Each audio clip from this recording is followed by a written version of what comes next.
بات الحسين عموتة قريباً للغاية من العودة لتدريب الوداد البيضاوي خلال الفترة المقبلة، وتشير التقارير إلى أن الوداد يستعد لإقالة مدربه محمد أمين بن هاشم بعد لقاء أولمبيك آسفي في ذهاب ربع نهائي كأس الكونفدرالية الإفريقية. وعلم موقع Le 360 سبور أن الوداد يتجه للإعلان رسمياً عن عودة عموتة بعد لقاء آسفي الأحد المقبل.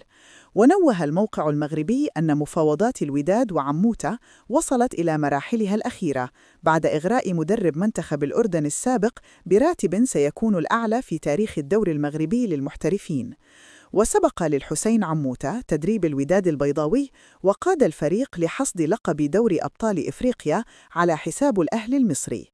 ويحتل الوداد وصافة الدوري المغربي برصيد 29 نقطة من 12 مباراة بفارق نقطة واحدة عن المتصدر الرجاء الذي خاض 15 مباراة.